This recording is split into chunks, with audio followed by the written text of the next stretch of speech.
विस्मयो योगभूमिकाः स्वपदं शक्तिः वितर्क आत्मज्ञानम् लोकानन्दः समाधिसुखम्। विस्मय योग की भूमिका है। स्वयं में स्थिति ही शक्ति है। वितर्क अर्थात विवेक आत्मज्ञान का साधन है। अस्तित्व का आनंद भोगना समाधि है।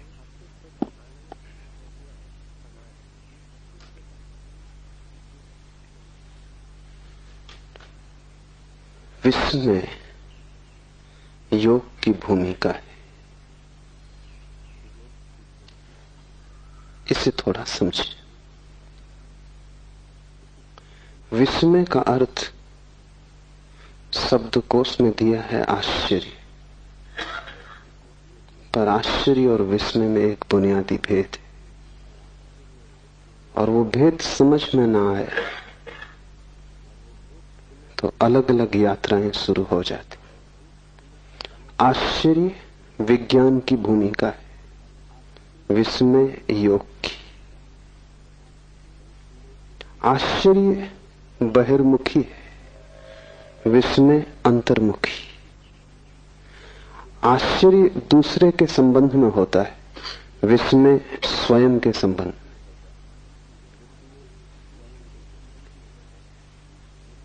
एक बात जिसे हम नहीं समझ पाते, जो हमें अवाक कर जाता है, जिस पर हमारी बुद्धि की पकड़ नहीं बैठती, जो हमसे बड़ा सिद्ध होता है, जिसके सामने हम अनायास ही किम कर्तव्य विमूढ़ हो जाते, जो हमें मिटा जाता है, उससे विस्मय पैदा होता है। लेकिन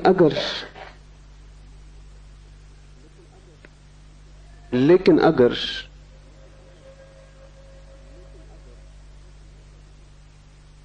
ये जो विस्मय की दशा भीतर पैदा होती है, अतर्क अचिंत्य के समक्ष खड़े होकर इस धारा को हम बहिर्मुखी कर दें, तो विज्ञान पैदा होता है।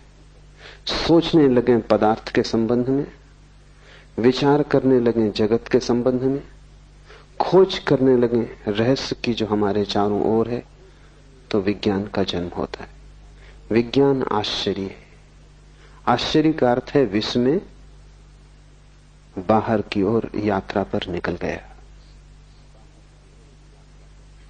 और आश्चर्य और विस्मय में यह भी फर्क है कि जिस चीज के प्रति हम आश्चर्यचकित होते हैं, हम आज नहीं कल उस आश्चर्य से परेशान हो जाएंगे, आश्चर्य से तनाव पैदा होगा।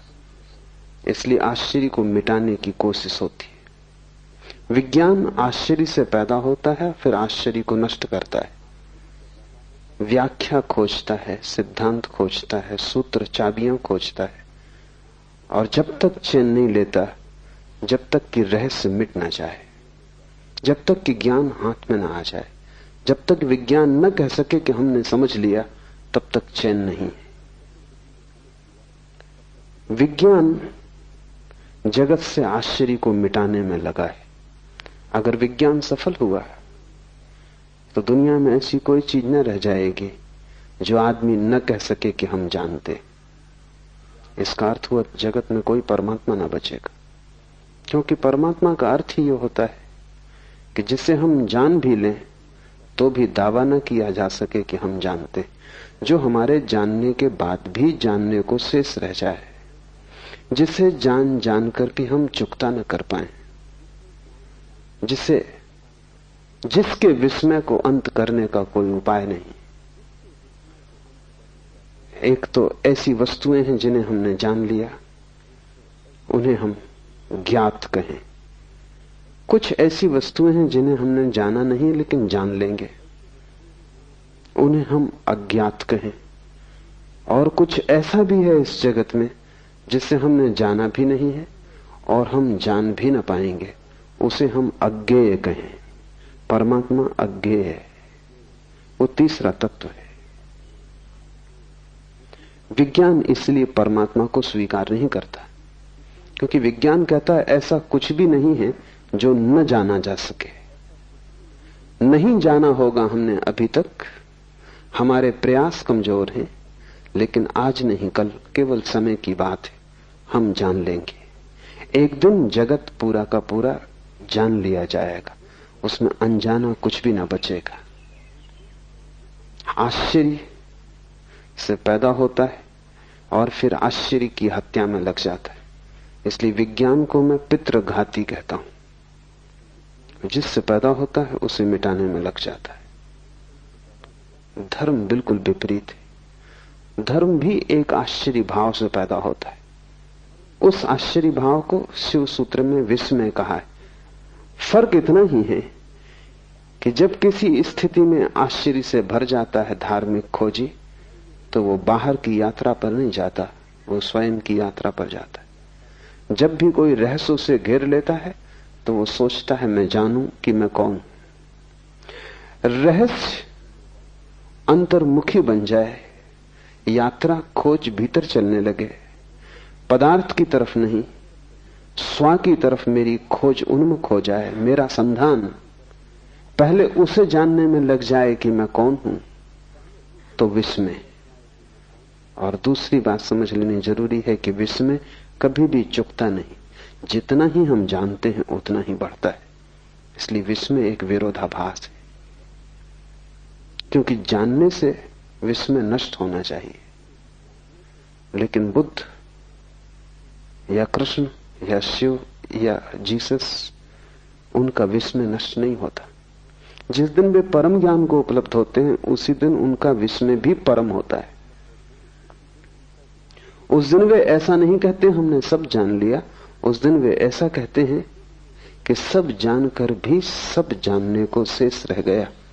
उपनिषदों ने कहा है पूर्ण से पूर्ण निकाल लिया जाए तो भी पीछे पूर्ण शेष रह जाता है। सब जान लिया जाए तो भी सब जानने को शेष रह जाता है।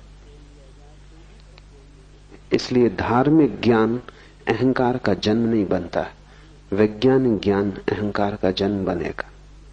धार्मिक ज्ञान में तुम जानने वाले कभी भी ना बनोगे, तुम सदा विनम्र रहोगे, और जितना तुम जानते जाओगे उतनी ही तुम्हें प्रतीति होगी कि मैं कुछ भी नहीं जानता हूं। परम ज्ञान के क्षण में तुम कह सकोगे मेरा कोई भी ज्ञान नहीं। परम ज्ञान के क्षण में ये पूरा अस्तित्व विस्मय हो जाएगा। विज्ञान अगर सफल हो तो सारा जगत ज्ञात हो जाएगा, धर्म अगर सफल हो तो सारा जगत अज्ञात हो जाएगा। विज्ञान अगर सफल हो तो तुम जानने वाले अस्मिता से भर जाओगे और सारा जगत साधारण हो जाएगा, क्योंकि जहां विस्मय नहीं है वहां सब साधारण हो जाता है।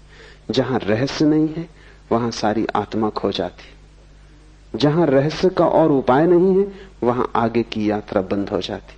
जहां जिज्ञासा पूरी हो गई, कुतूहल समाप्त हो गया। अगर विज्ञान जीता तो जगत में ऐसी ऊब पैदा होगी जैसी ऊब कभी भी पैदा नहीं हुई थी। इसलिए अगर पश्चिम में लोग ज्यादा ऊब से भरे हैं, बोर्डम से भरे हैं, तो उसका मौलिक कारण विज्ञान है, क्योंकि लोगों के विस्मय की क्षमता कटती जा रही। लोग किसी भी चीज से चकित नहीं होते, चकित होना ही भूल गए। अगर तुम उनके सामने कुछ ऐसा सवाल भी रखो जो उलझाने वाला है तो भी वो कहेंगे कि सुलझ जाएगा, क्योंकि मौलिक रूप से ऐसी कोई भी वस्तु नहीं है विज्ञान की दृष्टि में जो अज्ञात सदा के लिए रह जाए। हम पर्दे उघाड़ ही लेंगे, लेकिन धर्म की यात्रा बड़ी उल्टी।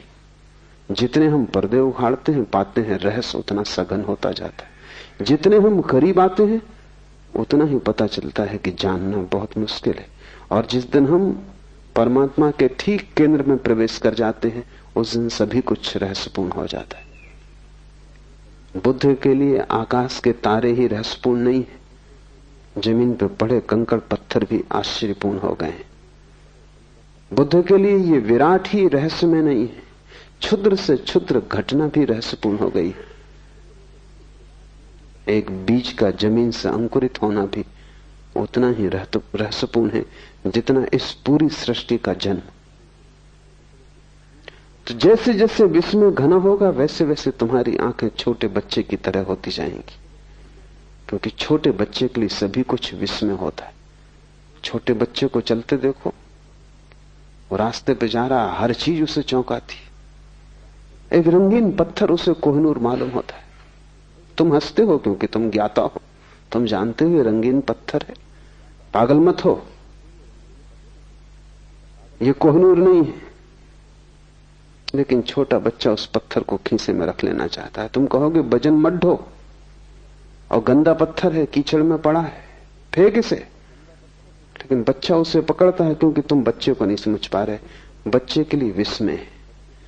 ये रंगीन पत्थर किसी कोहिनूर से कम कीमती नहीं, कीमत विस्मय की है।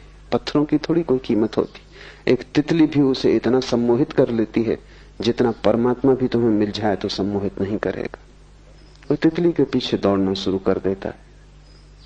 एक छोटे बच्चे की जैसी निर्मल दशा है, ऐसे विस्मय की परम स्थिति में, बुद्धत्व की स्थिति में किसी भी व्यक्ति की हो जाती।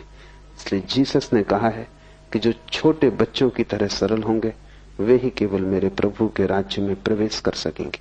जीसस ने वही कहा है जो शिव इस सूत्र में कह रहे हैं, विस्मयो योग भूमिका। विस्मय योग का प्रथम चरण है। तब तो बहुत बातें ख्याल में लेनी जरूरी है। तुम्हारे पास जितना ज्ञान होगा उतनी ही योग की भूमिका मुश्किल हो जाएगी। तुम्हें जितना दम होगा कि मैं जानता हूं, उतना ही तुम योगी ना हो पाओगे। जितने शास्त्र तुम्हारे चित्त पर भारी होंगे उतना ही तुम्हारा विस्मय नष्ट हो गया। एक पंडित को पूछो परमात्मा के संबंध में तो वो ऐसे उत्तर देता है जैसे परमात्मा कोई उत्तर देने की बात हो, जैसे कि कोई उत्तर दिया जा सकता हो।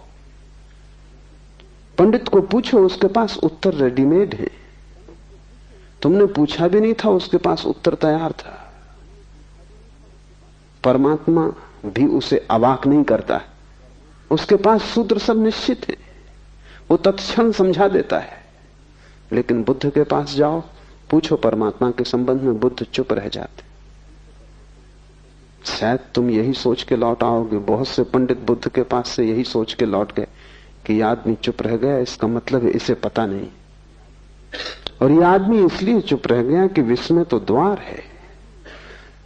तुम अगर थोड़े समझदार होते तो तुम रुक गए होते इस आदमी के पास जिसने उत्तर नहीं दिया, और तुमने इस आदमी को समझने की कोशिश की होती, इसकी आंखों में झांका होता, इसके सत्संग में, इसकी सन्निधि में तुम रहे होते, क्योंकि इसे कुछ स्वाद मिल गया है और वो स्वाद इतना बड़ा है कि शब्द उसे कह नहीं सकते।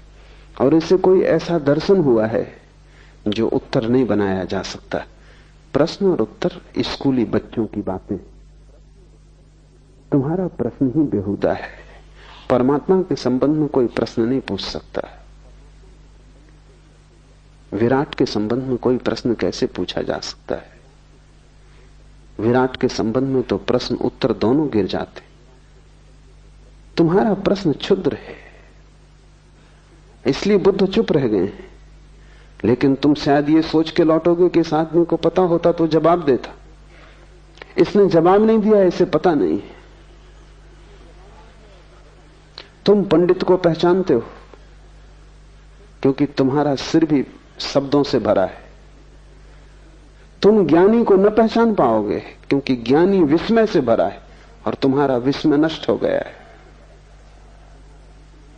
जगत में बड़ी से बड़ी दुर्घटना है और वो है विस्मय का नष्ट हो जाना। जिस दिन तुम्हारा विस्मय नष्ट होता है उसी दिन तुम्हारे छुटकारे का उपाय मुश्किल हो गया। जिस दिन तुम्हारा विस्मय नष्ट हुआ उसी दिन तुम्हारा बाल हृदय मर गया, जड़ हो गया, तुम बूढ़े हो गए। क्या अब भी तुम चौंकते हो? क्या जीवन तुम्हें प्रश्न बनता है? क्या चारों तरफ से पक्षियों की आवाजें, झरनों का शोरगुल, हवाओं का वृक्षों से गुजरना तुम्हारे लिए किसी पुलक से भर जाता है, तुम आह्लादित हो जाते हो, तुम जीवन को चारों तरफ देखकर अवाक होते हो? नहीं, क्योंकि तुम्हें सब पता है कि पक्षियों की आवाज है, कि शोरगुल हवाओं का वृक्षों में। तुम्हारे पास हर चीज के उत्तर हैं। उत्तरों ने तुम्हें मार डाला है। तुम ज्ञान के पहले ज्ञानी हो गए हो। विस्मयो योग भूमिका। और जो व्यक्ति योग में प्रवेश करना चाहे, विस्मय उसके लिए द्वार है। अपने बचपन को वापस लौटाओ, फिर से पूछो, फिर से कुतूहल करो, फिर से जिज्ञासा जगाओ, तो तुम्हारे भीतर जहां जहां जीवन के स्रोत सूख गए हैं फिर हरे हो जाएंगे। जहां जहां पत्थर अड़ गए हैं वहां वहां झरना फिर प्रकट हो जाएगा। तुम फिर से आंख खोलो और चारों तरफ देखो, सब उत्तर झूठे हैं, क्योंकि सब तुम्हारे उत्तर उधार हैं। तुमने खुद कुछ भी नहीं जाना है, लेकिन तुम उधार ज्ञान से ऐसे भर गए हो कि तुम्हें प्रतीति होती है कि मैंने जान लिया। विस्मय को जगाओ। तुम्हारे आसन प्राणायाम से कुछ भी ना होगा जब तक विस्मय ना जग जाए, क्योंकि आसन प्राणायाम सब शरीर के हैं। ठीक है, शरीर शुद्धि होगी, शरीर स्वस्थ होगा, लेकिन शरीर की शुद्धि है, शरीर का स्वास्थ्य तुम्हें कोई परमात्मा से न मिला देगा। विस्मय मन की शुद्धि है। विस्मय का अर्थ है मन सभी उत्तरों से मुक्त हो गया। विस्मय का अर्थ है तुमने हटा दिया उत्तरों का कचरा, तुम्हारा प्रश्न फिर नया और ताजा हो गया और तुमने अपने अज्ञान को समझा। विस्मय का अर्थ है मुझे पता नहीं। पांडित्य का अर्थ है मुझे पता है। जितना तुम्हें पता है उतने ही तुम गलत हो। जब तुम सरल भाव से कहते हो मुझे कुछ भी पता नहीं, सारा जगत अज्ञात है, जो भी मुझे पता है वो भी काम चलाऊ है, मैंने अभी कुछ भी नहीं जाना है, ऐसी प्रतीति जितनी गहरी तुम्हारे हृदय में बैठ जाएगी, तुमने योग का पहला कदम उठाया। फिर दूसरे कदम आसान है, लेकिन अगर पहला कदम ही चूक जाए तो फिर तुम कितनी ही यात्रा करो उससे कुछ हल नहीं होता, क्योंकि जिसका पहला कदम गलत पड़ा वो मंजिल पे नहीं पहुंच सकेगा। पहला कदम जिसका सही है उसकी आधी यात्रा पूरी हो गई। और विश्व में पहला कदम है। थोड़ा गौर से देखो, तुम्हारे पास ज्ञान है। तुम भी थोड़े गौर से देखोगे तो समझ लोगे ज्ञान नहीं है, सब कचरा है, इकट्ठा कर लिया है शास्त्र से, गुरुओं से, संतों से, और उसे तुम बहुमूल्य थाती की तरह संजोए बैठे हो। उसने तुम्हें कुछ भी नहीं दिया, सिर्फ तुम्हारे विस्मय की हत्या कर दी। तुम्हारा विस्मय तड़फ रहा है, मरा हुआ पड़ा है। अब तुम चौंकते नहीं, अब तुम्हें कोई भी चीज चौंकाती नहीं। एक ईसाई फकीर हुआ, एक हाट, उसने एक बड़ी अनूठी बात कही।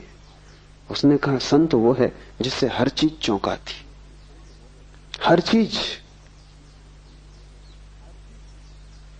छोटी छोटी घटनाएं जिसे चौंका देती। पानी में पत्थर गिरता है, आवाज होती, लहरें उठती, संत को चौंका देती। ये इतना विस्मयपूर्ण है, इतना रहस्यपूर्ण है। संत श्वास लेता है, जीता है, ये भी काफी चौंकाने वाला है। एक हाट रोज सुबह की प्रार्थना में परमात्मा को कहता था, आज फिर सुबह हुई, आज फिर सूरज उगा, तेरी लीला अपार है। न उगता तो क्या करते, क्या उपाय था?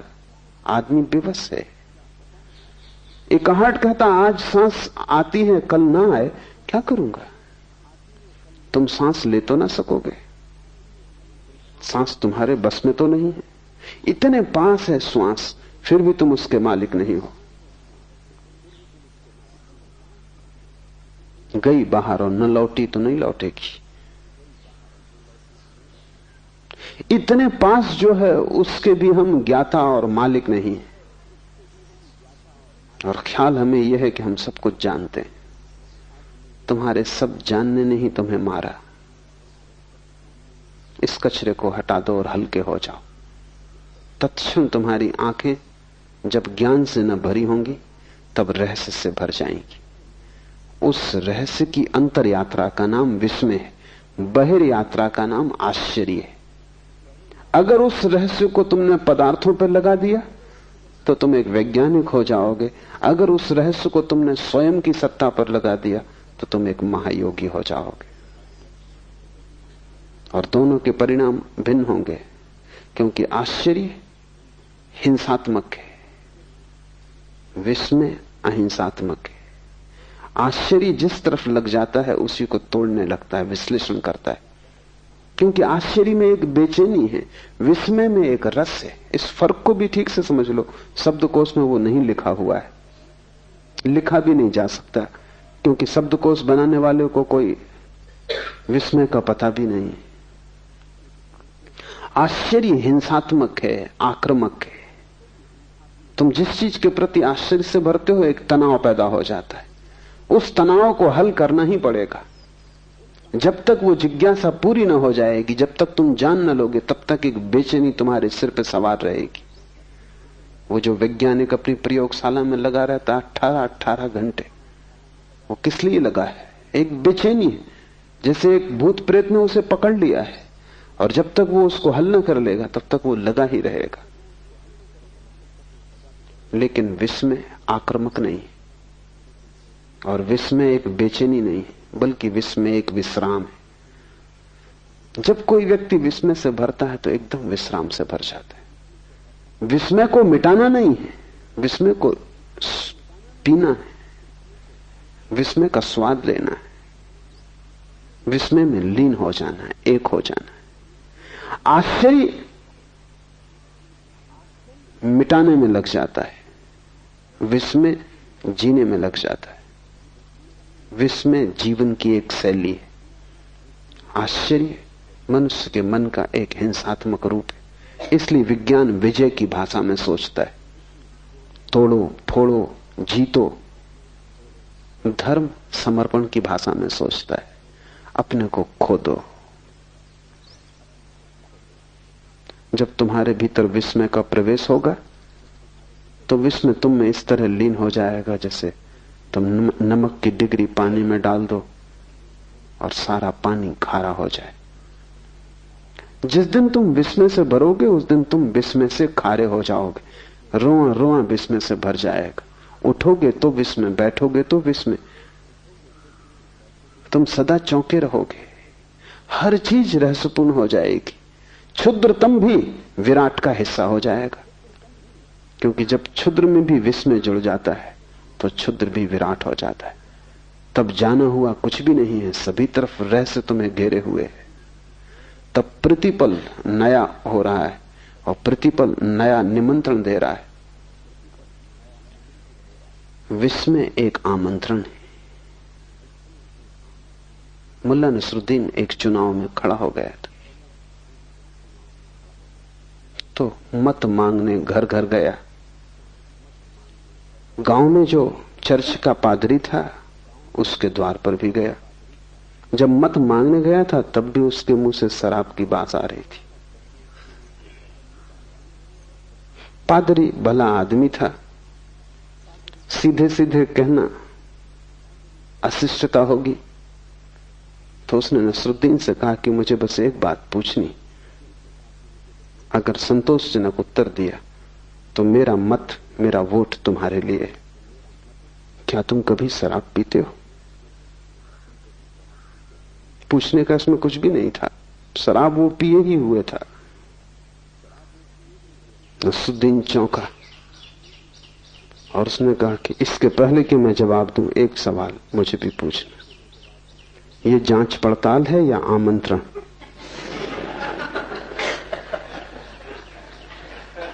Is this an inquiry or an invitation? आश्चर्य जांच पड़ताल है, विस्मय आमंत्रण। विस्मय एक भीतरी बुलावा है, और जैसे जैसे तुम भीतर प्रवेश करते हो वैसे वैसे डूबते चले जाते हो।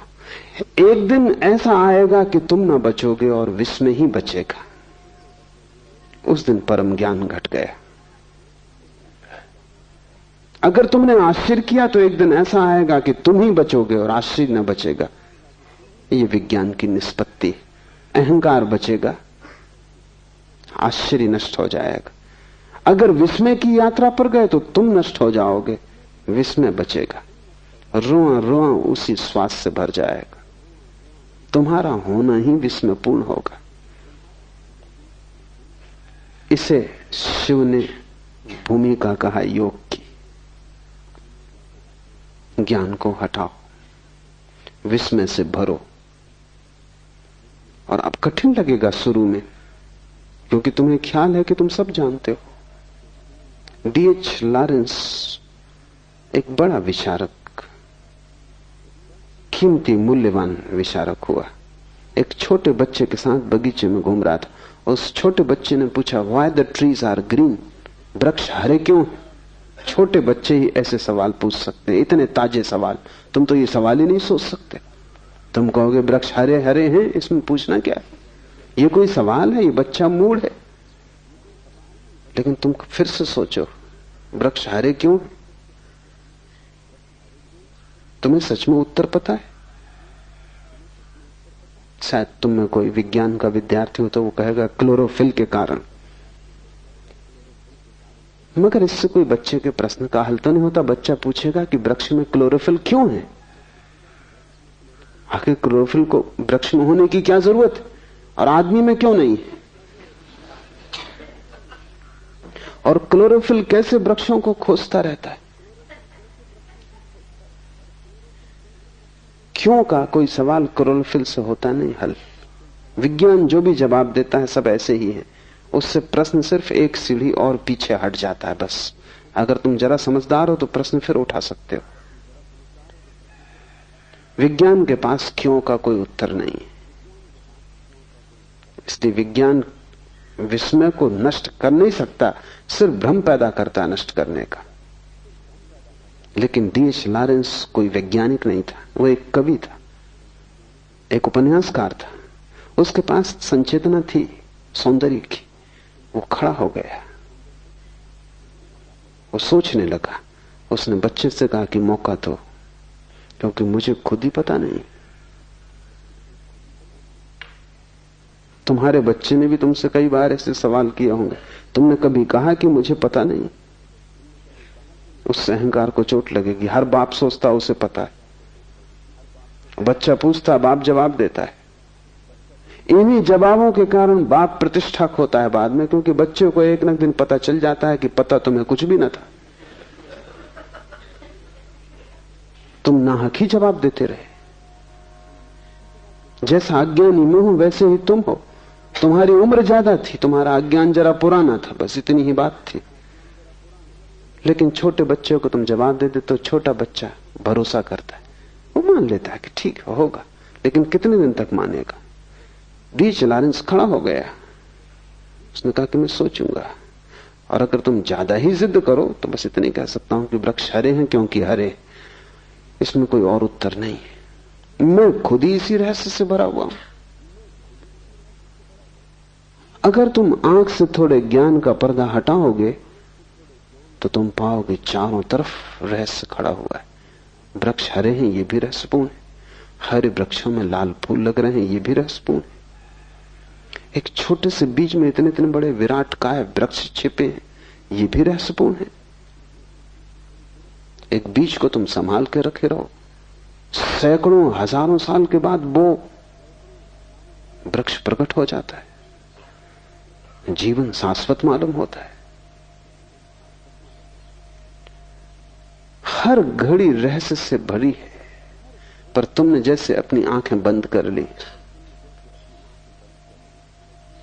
तुम निश्चिंत हो गए हो। निश्चिंतता तुम्हारी जड़ता है, तुम झिझकते भी नहीं। इसमें कुछ कारण है, क्योंकि इससे अहंकार को आश्वासन मिला रहता है कि मैं जानता हूं, मैं जानता हूं। तो एक सुरक्षा बनी। मैं नहीं जानता तो सब सुरक्षा खो जाती। पता तुम्हें कुछ भी नहीं है, लेकिन यह बात पीड़ा देती है कि मुझे कुछ भी पता नहीं, इसलिए तुम कुछ भी पकड़ लेते हो। तिनके पकड़ लेता है डूबता आदमी और तिनकों के सहारे ले लेता है। ये तुम जो पकड़े हो ये तिनका भी नहीं है, तिनके से शायद कोई कभी बच भी जाए, पर तुमने जो पकड़ा है वो तो तिनका भी नहीं, वो तो सिर्फ सपना है, सिर्फ कोरे शब्द हैं। एक आदमी पक्का मान के बैठा है वो उसे ईश्वर का पता है। ये बात ही बेहूदी है कि कोई आदमी कहे मुझे पक्का पता है। पक्के का मतलब होता है तुम ईश्वर के रहस्य को भी खोज लिए। पक्के का अर्थ होता है कि तुम उसके भी आर पार गुजर गए, उसको भी नाप जोख लिया। पक्के का अर्थ होता है वो भी माप लिया गया, तुमने तौल लिया तराजू पर, जांच पड़ताल कर ली प्रयोगशाला में। पक्के का क्या अर्थ होता है? एक दूसरा आदमी है जिसको पक्का पता है कि ईश्वर नहीं। ये दोनों मूढ़ हैं और दोनों की बीमारी एक है। एक अपने को आस्तिक कहता है, एक नास्तिक, पर दोनों में जरा भी फर्क नहीं है। गहरे में दोनों की बीमारी एक है कि दोनों मानते हैं हमें पता है, और दोनों में विवाद खड़ा होता है। ज्ञान से विवाद पैदा होता है, विस्मय से संवाद पैदा होता है। जब तुम विस्मय से भरोगे तो तुम्हारे जीवन में एक संवाद आएगा। महावीर के पास कोई जाता और कहता ईश्वर है तो वो कहते हैं, कोई नास्तिक जाता और कहता ईश्वर नहीं तो वो कहते हैं कि नहीं है। कोई दोनों को न मानने वाला अज्ञेयवादी एग्नोस्टिक पहुंच जाता तो महावीर उससे कहते है भी और नहीं भी। बड़ी कठिन बात हो गई, क्योंकि हम चाहेंगे उत्तर साफ दो, सीधे दो, चाहे गलत हो लेकिन साफ चाहिए। और ध्यान रखें, यह जगत इतना जटिल है कि यहां साफ उत्तर गलत ही होंगे। यहां जो उत्तर विरोधाभासी नहीं है वो गलत होगा। यहां जो उत्तर अपने से विपरीत को भी समा लेता है वही सही होगा, क्योंकि जगत अपने से विपरीत को समाये हुए है। यहां जन्म भी है और मृत्यु भी है।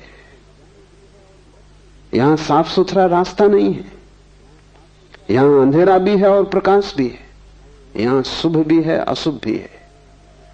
यहां दोनों साथ साथ जी रहे हैं। यहां पापी और पुण्यात्मा अलग अलग नहीं है, दोनों साथ जी रहे हैं। दोनों एक ही सिक्के के दो पहलू हैं। परमात्मा दोनों को अपने में समाये हुए। अस्तित्व बड़ा है, वो कोई तर्क की कसौटी पर कटा हुआ नहीं है, अतर्क है। वहां दोनों एक दूसरे में मिले हुए हैं। ऐसा हुआ कि जुन्नैद ने एक रात प्रार्थना की परमात्मा से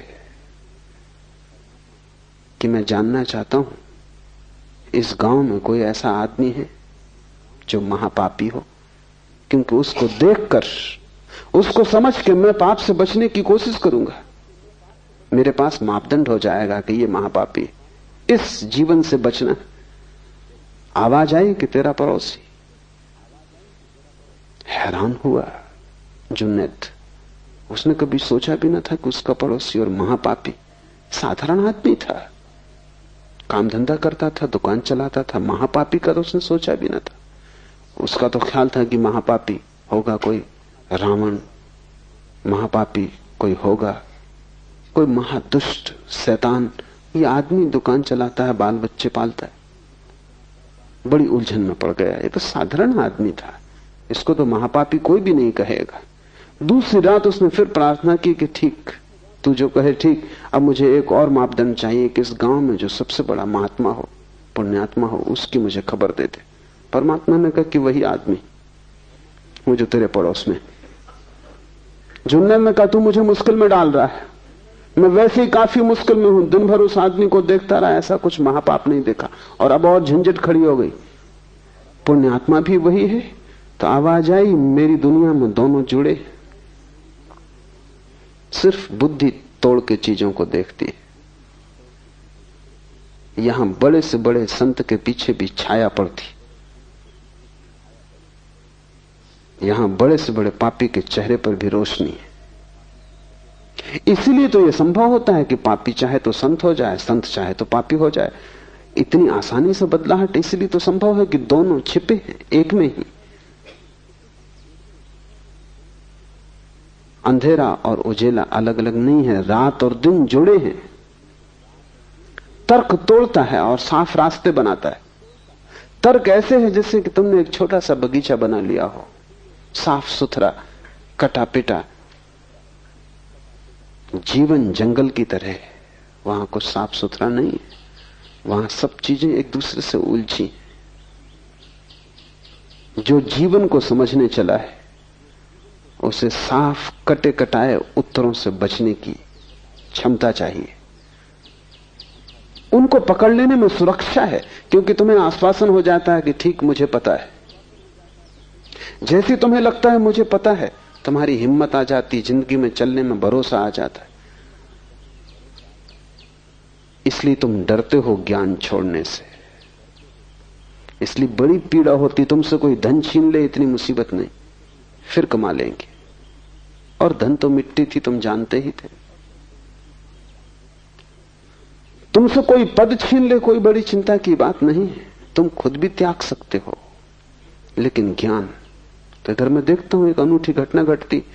एक आदमी समाज छोड़ देता है, गांव छोड़ देता है, घर छोड़ देता है, पत्नी परिवार छोड़ देता है। लेकिन अगर वो जैन था तो हिमालय पे भी जैन रहता है, हिंदू था तो हिंदू रहता है, मुसलमान था तो मुसलमान रहता है। जिस समाज को छोड़ के भाग आया उसी ने ये मुसलमान होना दिया था, उसी ने ये ज्ञान दिया था कि तुम मुसलमान हो। ये कुरान सच्ची किताब, सब किताबें बाकी गलत। सबको छोड़ आया लेकिन ज्ञान को बचा के आ जाता है हिमालय पर भी। कुछ भी नहीं बदला इस आदमी की जिंदगी में, क्योंकि ज्ञान का भरोसा ऐसे यहां भी है। ज्ञान तुम छोड़ दो और जहां तुम खड़े हो वहीं हिमालय आ जाएगा। हिमालय का अर्थ ही इतना है कि जहां सब रहस्यपूर्ण है, जहां उतुंग शिखर है जिन्हें तुम छू ना सकोगे, और जहां अनंत खाइयां हैं जिनमें तुम उतर ना सकोगे, जो हमारे सभी पैमानों से बड़ा है। विस्मय का अर्थ है जहां तुम्हारी बुद्धि व्यर्थ हो जाती, जहां तुम्हारा अहंकार असमर्थ हो जाता है, जहां तुम एकदम असहाय हो जाते हो। तुम रो सकते हो वहां, हंस सकते हो वहां, लेकिन बोल नहीं सकते। कहा जाता है कि मूसा जब सिनाई के पर्वत पर गए तो रोए भी, हंसे भी, पर बोले नहीं। पीछे लौट के जब उनके शिष्यों ने पूछा कि ये क्या हुआ, परमात्मा सामने मौजूद था और परमात्मा ने खुद कहा, मोसेस जूते बाहर उतार के आ, क्योंकि पवित्र भूमि है, यहां मैं मौजूद हूं। तो तुमने जूते उतारे, तुम रोए भी, तुम हंसे भी, बोले क्यों नहीं? ये मौका क्यों छोड़ दिया? जो भी पूछने जैसा था पूछ लेना था। एक कुंजी तो मांग ही लेनी थी जिससे सभी ताले खुल जाते। मोसेस ने कहा जब वो सामने था तब बुद्धि खो गई, तब हृदय ही बचा। खुशी में रोया भी, खुशी में हंसा भी। और ये मजा है जिंदगी का कि खुशी में तुम रो भी सकते हो और हंस भी सकते हो। इसलिए ये मत सोचना कि जो रोता है वो दुख में ही रोता है, वो तर्क का हिसाब है। जिंदगी तर्क को मानती नहीं। सब तर्क की सीमाओं को तोड़ के जिंदगी की नदी बाढ़ की तरह बहती। आदमी खुशी में रो भी सकता है, तब उसके आंसुओं का गुणधर्म बदल जाता है, तब उसके आंसुओं में आनंद की झलक होती है। हंस भी सकता है। ये विपरीत एक को ही प्रकट करने वाले बन सकते हैं, यही जीवन का रहस्य है। तो मोसेस ने कहा हृदय ही बचा, मेरी बुद्धि तो खो गई। जहां मैंने जूते छोड़े लगता है वहीं सिर भी छूट गए। और मंदिर के बाहर जूते ही मत छोड़ना, सिर भी वहीं रखाना। जूतों के साथ जो सिर को रखाएगा मंदिर के बाहर, वही मंदिर में प्रविष्ट होता है। और जूते और सिर का बड़ा जोड़ है। इसलिए जब तुम किसी से गुस्से में आ जाते हो तो जूता उसके सिर में मारते। साधु अपना ही जूता अपने सिर में मार लेता है। ये दो छोर हैं, ये दो अतियां हैं। एक तरफ जूते हैं, एक तरफ सिर है। दोनों के मध्य में तुम हो। और वो जो मध्य बिंदु है तुम्हारा, वहां सभी विपरीत मिल रहे हैं। वहां तुम्हारे पैर और वहां तुम्हारा सिर मिल रहा है, वही हृदय है। तो मोसेस ने कहा, रोया, हंसा, क्योंकि विस्मय से भर गया, अवाक रह गया। मोसेस ने कहा, अब सो ना सकूंगा, अब जो देखा है उसे अनदेखा ना कर सकूंगा, अब जो हो गया अब उसका मिटना नहीं हो सकता। वो मौजूद जो पहले था अब बचा नहीं, अब मैं दूसरा ही आदमी हूं, ये एक नया जन्म। इसको हिंदू द्विज कहते हैं, जब कोई आदमी का ऐसा दूसरा जन्म हो जाए। सभी ब्राह्मण द्विज नहीं है, कभी कभी कोई ब्राह्मण द्विज हो पाता है। द्विज का मतलब जनेऊ पहन लेने से नहीं है। द्विज शब्द का अर्थ है दोबारा जिसका जन्म हो। ये मोसेस ने कहा कि अब मैं द्विज हूं, ट्वाइस बॉर्न, अब मैं दूसरा आदमी हूं। अब वो आदमी मर गया। विस्मय से अगर तुम गुजरोगे तो तुम्हारा पुराना मर जाएगा और नए का जन्म होगा, और अगर तुम विस्मय में ठहर गए तो प्रतिपल नया जन्मता है और पुराना नष्ट होता है, प्रतिपल पुराना जाता है और नया आता है। फिर तुम्हारी धारा शाश्वत है, फिर तुम कभी जराजीर्ण न होगे, फिर तुम्हें शाश्वत जीवन की स्फुरणा मिल गई। इसलिए शिव कहते हैं विस्मय योग की भूमिका है। दूसरा सूत्र है स्वपदम शक्ति, स्व में स्थिति शक्ति है, विस्मय भूमिका है। विस्मय का अर्थ है भीतर की तरफ यात्रा है। मैं कौन हूं, इस प्रश्न की अंतर खोज। बाहर गए आश्चर्य, बाहर गए तर्क, बाहर गए विज्ञान, भीतर आए विस्मय, ध्यान, प्रार्थना, सारी विधि बदल जाती। विस्मय तुम्हें भीतर लाएगा, क्योंकि जब सारा जगत रहस्यपूर्ण मालूम पड़ेगा तब एक ही प्रश्न महत्वपूर्ण रह जाएगा कि मैं कौन हूं। यह विस्मय का मौलिक आधार है कि मैं कौन हूं। और जब तक मैं इस मैं को ही न जान लूं तब तक मैं जिसे जानने चला हूं वो यात्रा हो नहीं सकती। कैसे मैं जानूंगा इन वृक्षों को, कैसे मैं जानूंगा तुम्हें, कैसे जानूंगा पर को, जब मैं ही अभी अज्ञात और अज्ञान में हूं, जब मुझे मेरा ही पता नहीं। इसलिए मैं कौन हूं ये महामंत्र है। और जल्दी उत्तर मत देना, क्योंकि तुम्हारे पास उत्तर तैयार है। तो मैं कौन हूं तुम भीतर से कहते हो, मैं आत्मा हूं, ये उत्तर काम ना आएगा। ये तो तुम्हें पता ही है, इससे तुम्हारी जिंदगी बदली नहीं। ज्ञान आग है, वो तुम्हें जला देगा। जब तुम कहते हो मैं कौन हूं और भीतर से आवाज आती, वो भीतर की आवाज नहीं है, वो तुम्हारा सिर बोल रहा है। सिर में छिपे शास्त्र बोल रहे हैं, स्मृति बोल रही है। जब तुम कहते हो मैं आत्मा हूं तो ये 2 कौड़ी का है, इसका कोई मूल्य नहीं, क्योंकि इससे तुम बदले नहीं। ये आग नहीं है, ये राख है। इसमें कभी अंगारा रहा होगा, किसी ऋषि को इसमें अंगारा रहा होगा, तुम्हारे लिए तो ये सिर्फ राख है। जिसके लिए अंगारा रहा वो तो खो गया इस जगत से, तुम राख को ढो रहे हो।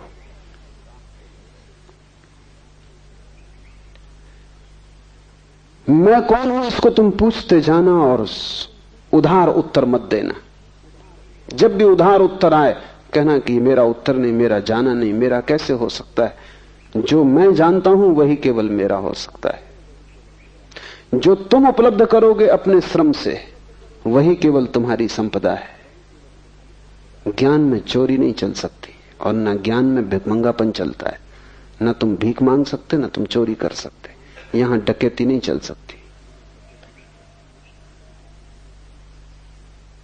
यहां तो तुम्हें स्वश्रम से ही स्वयं को निर्मित करना होगा।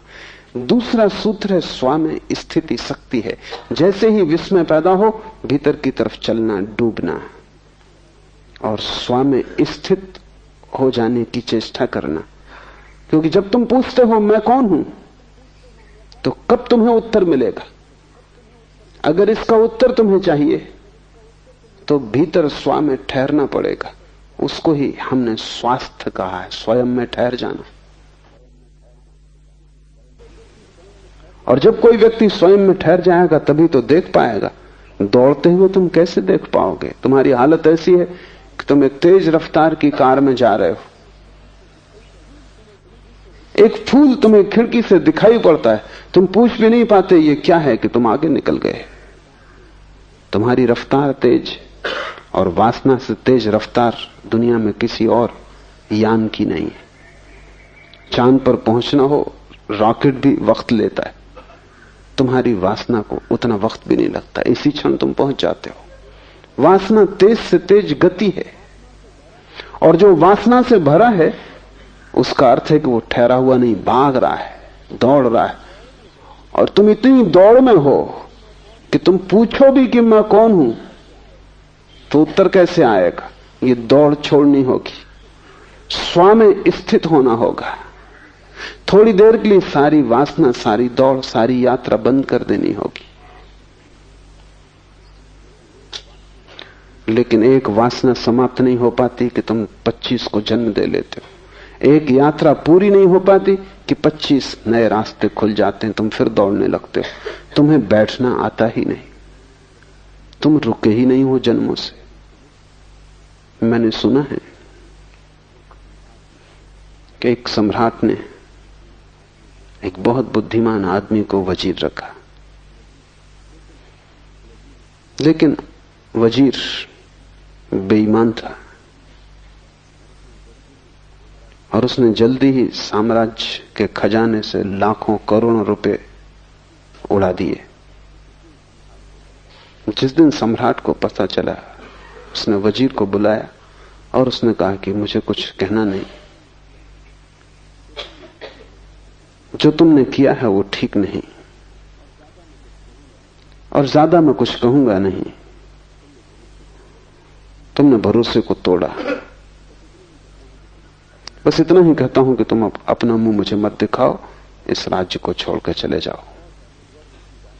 और व्यर्थ की बातचीत इसमें न फैले, इसलिए मैं किसी को भी इस संबंध में कुछ न कहूंगा। तुम्हें भी कोई किसी से कुछ कहने की जरूरत नहीं। वजीर ने कहा, सुने, कहेंगे चला जाऊंगा, ये पक्की है बात कि मैंने करोड़ों रुपए चुराए, लेकिन फिर भी एक सलाह वजीर होने के नाते मैं आपको देता हूं, और वो ये कि अब मेरे पास सब कुछ है। बड़ा महल है, पहाड़ पर बंगले हैं, समुद्र के किनारे बंगले हैं, सब कुछ मेरे पास है, पीढ़ियों दर पीढ़ियों तक। अब मुझे कुछ कमाने की जरूरत नहीं, बच्चों को कुछ कमाने की जरूरत नहीं। आप मुझे अलग करके दूसरे आदमी को वजीर रखेंगे, उसको फिर आबासा से शुरू करना पड़ेगा।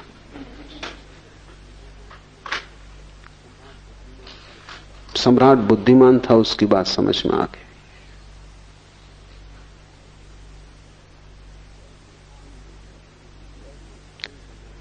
ऐसा क्षण तुम्हारे जीवन में कभी नहीं आता है जब तुम कह सको अब सब मेरे पास है।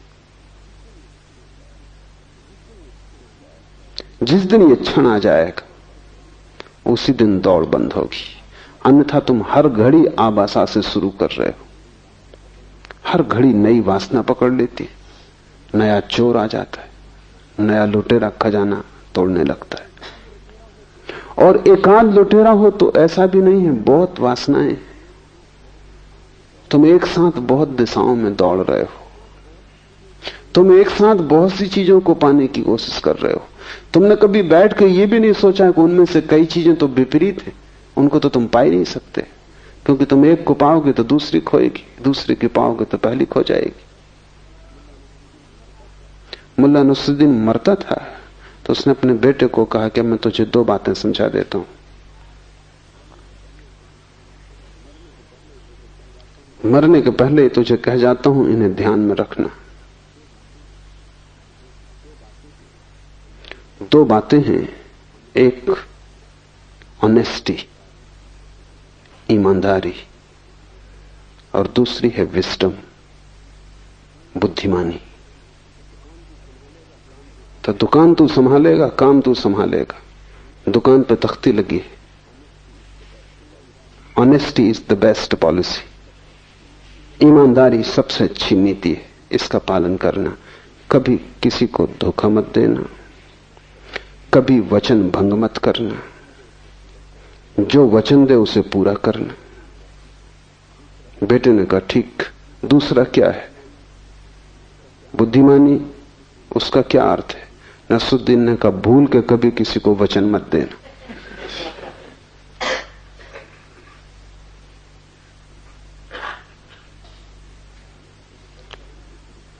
बस ऐसा ही विपरीत बटा हुआ जीवन है।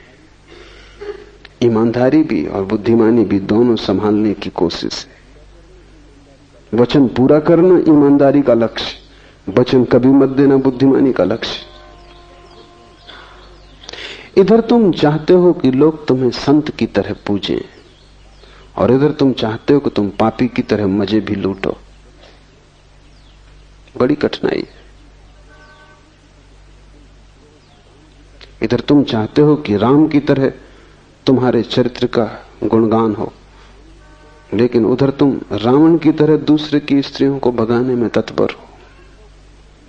तुम असंभव संभव करना चाहते हो, तुम होना तो रावण जैसे चाहते हो, प्रतिष्ठा राम जैसी चाहते हो, बस तब तुम मुश्किल में पड़ जाते हो। तब विपरीत दिशाओं में तुम्हारी यात्रा चलती है और अनंत तुम लक्ष्य बना लेते हो। उन सब में तुम बट जाते हो, टुकड़े टुकड़े हो जाते हो। जीवन के आखिर में तुम पाओगे कि जो भी तुम लेके आए थे वो खो गया। एक बहुत बड़ा जुआड़ी हुआ। बहुत समझाया पति ने, परिवार ने, मित्रों ने, लेकिन सुना नहीं। धीरे धीरे सब खो गया। एक दिन ऐसी हालत आ गई कि सिर्फ 1 रुपया घर में बचा। पत्नी ने कहा, अब तो चौंको, अब तो संभलो। पति ने कहा, जब इतना सब चला गया और 1 रुपया ही बचा है तो आखिरी मौका मुझे और दे। कौन जाने 1 रुपए से भाग्य खुल जाए। जुआड़ी सदा ऐसा ही सोचता है। और फिर उसने कहा कि जब लाखों चले गए और अब 1 ही बचा, अब 1 के लिए क्या रोना धोना, और 1 रुपए चले जाएगा, कोई बचने वाला नहीं, लगा लेने तो दांव पे इस पे भी। पत्नी ने भी सोचा है कि अब जब सभी चला गया और 1 ही बचा, 1 कोई टिकने वाला वैसे भी क्या है, सांझ के पहले खत्म हो जाएगा, तो ठीक है, तू जा अपनी आखिरी इच्छा भी पूरी कर ले। जुआरी गया जुए के अड्डे पर, बड़ा चकित हुआ। हर बाजी जीतने लगा। 1 के 1000 हुए, 1000 के 10,000 हुए, 10,000 के 50,000 हुए, 50,000 के लाख हो गए, क्योंकि वो इकट्ठे दांव पे लगाता गया। फिर उसने लाख भी लगा दिए और कहा, बस अब ये आखिरी, हल हो गया सब, और वो सब हार गए। वो घर लौटा, पत्नी ने पूछा क्या हुआ, उसने कहा 1 रुपया चला गया। क्योंकि तुम वही खो सकते हो जो तुम लेके आए थे, लाख की क्या बात करनी। उसने कहा 1 रुपया खो गया, कोई चिंता की बात नहीं, वो दांव खराब गया। पर उसने ये बात न कही कि लाख हो गए थे। ठीक ही किया, क्योंकि जो तुम्हारे नहीं थे उनके खोने का सवाल भी क्या है।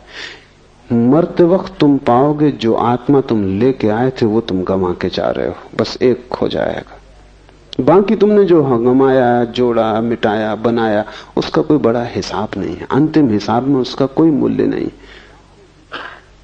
तुमने लाखों जीते हो तो भी मौत के वक्त तो वो सब छूट जाएंगे। हिसाब 1 का रह जाएगा, वो 1 तुम हो। और अगर तुम उस 1 में ठहर गए तो तुम जीत गए। अगर तुम उस 1 में आ गए, रम गए, उसके लिए शिव कह रहे हैं स्व में स्थिति शक्ति है। तुम दुर्बल हो, दीन हो, दुखी हो, उसका कारण ही नहीं कि तुम्हारे पास रुपए कम है, मकान नहीं है, धन दौलत नहीं है। तुम दीन हो, दुखी हो, क्योंकि तुम स्वयं में नहीं हो। स्वयं में होना ऊर्जा का स्रोत है। वहां ठहरते ही व्यक्ति महा ऊर्जा से भर जाता है। जीसस से किसी ने पूछा कि मैं क्या करूं, मैं बहुत दीन हूं, गरीब हूं, दुखी हूं। जीसस ने कहा तू कुछ और मत कर, पहले परमात्मा के राज्य को खोज ले, से सब अपने आप पीछे चला आएगा। 1 को खोज लेने से सब पीछे चला आता है, और 1 को गंवा देने से सब गंवा दिया जाता है। वो 1 तुम हो, और वही तुम्हारी संपदा है, क्योंकि उसी को लेके तुम आए हो। और आखिरी हिसाब में यही पूछा जाएगा कि जो तुम लेके आए थे उसे बचा सके या उसको भी गंवा दिया। स्व में स्थिति शक्ति है, स्वपदम शक्ति। अपने में ठहर जाना, महाशक्तिवान हो जाना। महाशक्तिवान तो तुम हो, लेकिन तुम ऐसे हो जैसे कि किसी बाल्टी में 1000 छेद हो और कोई कुएं से पानी भर रहा हो। पानी भरता हुआ दिखाई पड़ता हर बार, क्योंकि जब तक बाल्टी पानी में डूबी रहती बिल्कुल भरी रहती। जैसे ही बाल्टी पानी से ऊपर उठती तुम खींचना शुरू करते हो कि 1000 मार्गों से पानी गिरना शुरू हो जाता। जब तक बाल्टी ऊपर आती तब तक उसमें कुछ भी नहीं बचता।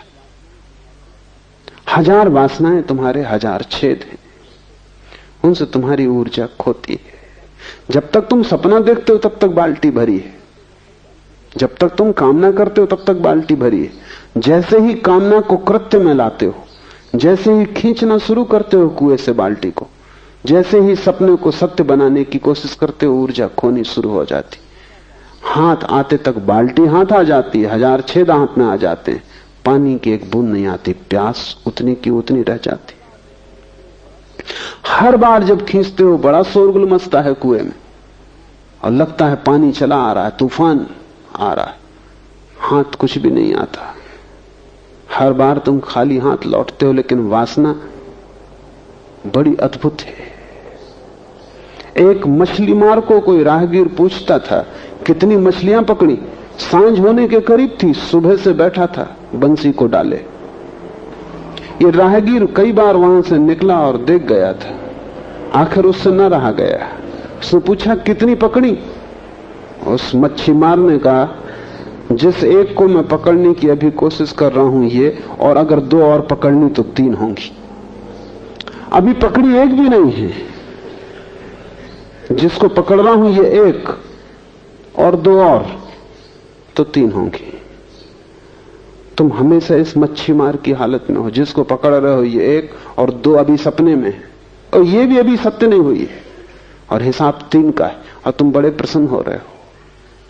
जब भी बाल्टी हाथ में आती तुम पाते हो फिर खाली आ गई। और ध्यान रहे, जितनी बार तुम डालते हो कुएं में, छेद उतने बड़े होते जाते हैं। इसलिए बच्चे प्रसन्न मालूम होते हैं, बूढ़े बिल्कुल उदास मालूम होते हैं, उनकी बाल्टी छेद ही छेद हो गई।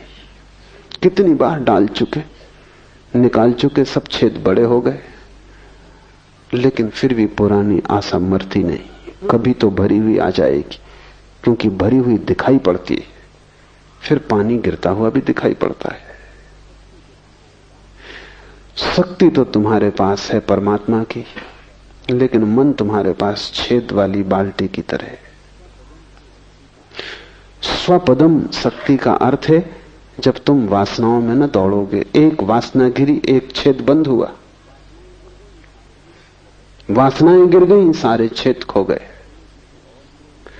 और तब तुम्हें किसी और कुएं में बाल्टी डालने की जरूरत नहीं, तुम खुद ही कुआं हो। बड़ी है ऊर्जा तुम्हारे पास, सिर्फ तुम्हारी व्यर्थ खोती शक्ति बच जाए तो तुम महा ऊर्जा लेकर पैदा हुए हो। तुम्हें कुछ पाना नहीं है, जो भी पाने योग्य है वो तुम्हारे पास है, सिर्फ उसे खोने से बचना है। परमात्मा को पाने का सवाल नहीं, सिर्फ खोने से बचना है। वो तुम्हें मिला ही हुआ है, कैसे तुम खो देते हो, यही बड़ी से बड़ी रहस्य की घटना है जगत में। तीसरा सूत्र है वितर्क, अर्थात विवेक से आत्मज्ञान होता है। एक एक सूत्र कुंजी की तरह है। पहला विस्मय, विस्मय मोड़ेगा स्वयं की तरफ। दूसरा स्वयं में ठहरना, ताकि तुम महा ऊर्जा को उपलब्ध हो जाओ। लेकिन कैसे तुम स्वयं में ठहरोगे, उसकी कुंजी तीसरे सूत्र में है, विवेक। वितर्क आत्मज्ञानम, ये वितर्क शब्द समझ लेना जैसा है। तर्क तो हम जानते हैं, तर्क विज्ञान के हाथ है, वो आश्चर्य को काटने की तलवार है। तर्क काटता है,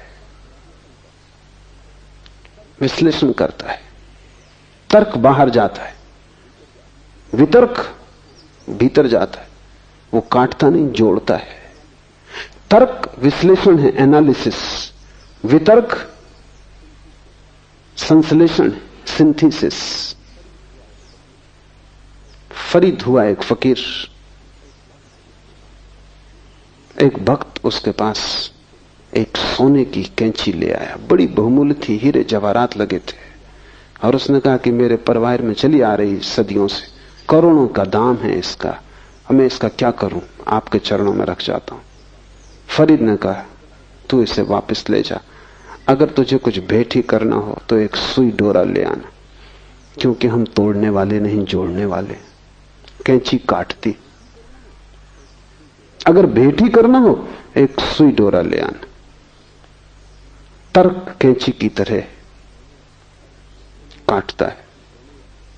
हिंदुओं में गणेश तर्क के देवता हैं, इसलिए चूहे पर बैठे। चूहे यानी कैंची, वो काटता है। चूहा जीवित कैंची है, वो काटते रहता है। गणेश उस पर बैठे, वो तर्क के देवता हैं। और हिंदुओं ने खूब मजाक किया गणेश का। उन्हें देख के अगर तुम्हें हंसी ना आए तो हैरानी की बात है। आती नहीं तुम्हें, क्योंकि तुम उनसे भी आश्वस्त हो गए कि वो ऐसे हैं, अन्यथा वो हंसी योग्य है। गणेश के शरीर को ठीक से देखो, वो सब ढंग से बेढंगा है। सिर भी अपना नहीं है, वो भी उधार है। तार्किक के पास सिर उधार होता है, बहुत बड़ा है, हाथी का है, लेकिन अपना नहीं है। उधार सिर हाथी का भी हो तो किसी काम का नहीं, वो तुम्हें सिर्फ कुरूप करेगा। भारी भरकम शरीर है, चूहे पर सवार है। ये भारी भरकम शरीर देखने का ही है, सवारी तो चूहे की है। कितना ही बड़ा पंडित हो, लेकिन सवारी चूहे की है, वो कैंची, तर्क। फरीद ने ठीक कहा कि अगर भेंट ही करनी हो तो एक सुई धागा दे जाना, क्योंकि हम जोड़ते। वितर्क जोड़ने की कला है। वितर्क शब्द का अर्थ होता है विशेष तर्क।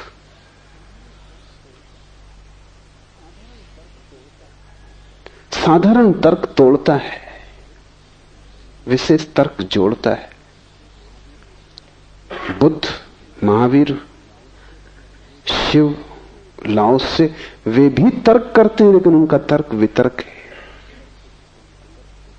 एक और तर्क है जिसको हम कुतर्क कहते हैं। 3 तरह की संभावनाएं हैं। तर्क तोड़ता है, विश्लेषण करता है, लेकिन लक्ष्य उसका बुरा नहीं, आश्चर्य को हल करना है। उसे तोड़ने में रस नहीं है, तोड़ना प्रक्रिया है। लक्ष्य तो किसी सिद्धांत की उपलब्धि है जिससे कि आश्चर्य समाप्त हो जाए, चीजें साफ सुथरी हो जाएं। लक्ष्य सृजनात्मक है तर्क का, लेकिन जब तर्क का कोई लक्ष्य ही नहीं होता और सिर्फ तोड़ना ही लक्ष्य हो जाता है, जब मजा मारने में ही आने लगता, तब हम उसे कुतर्क कहते हैं।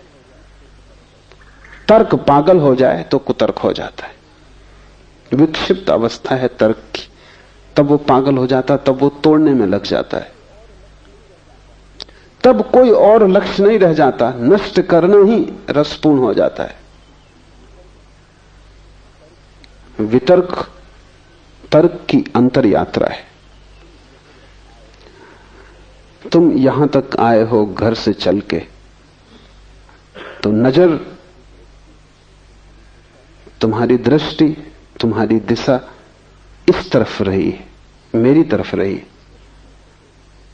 पीठ घर की तरफ हो गई थी। यहां से जब तुम लौटोगे घर की तरफ, रास्ता वही होगा। रास्ते में क्या फर्क पड़ना है, रास्ता वही होगा, सिर्फ दिशा बदल जाएगी। पीठ मेरी तरफ होगी, मुंह घर की तरफ होगा। तर्क और वितर्क में रास्ता तो वही है, इसलिए उसको वितर्क कहते हैं। विशेष तर्क, रास्ता तो वही है, लेकिन दिशा बदल गई। पहले तर्क दूसरे की तरफ जा रहा था, पदार्थ की तरफ, अब अपनी तरफ आ रहा है, घर की तरफ। और दिशा बदलने से सारा का सारा गुणधर्म बदल जाता है। दूसरे की तरफ जाता था तो तोड़ के ही जाना जा सकता था, क्योंकि दूसरे में प्रवेश करना हो तो तोड़ के ही प्रवेश हो सकता है, और कोई उपाय नहीं। अगर तुम मेडिकल कॉलेज में जाओ तो वहां तुम विद्यार्थियों को काटते हुए पाओगे, मेंढक को काट रहे हैं, क्योंकि उसके भीतर जानना है, और तो कोई उपाय भी नहीं। मेंढक को काट के ही भीतर जाना जा सकता है, लेकिन खुद के भीतर जानना हो तो काटने का तो कोई भी जरूरत नहीं, क्योंकि तुम भीतर मौजूद ही हो। दूसरे को जानना हो तो तोड़ के जानना पड़ेगा, मार के जानना पड़ेगा, क्योंकि उसके भीतर प्रवेश का और कोई रास्ता नहीं।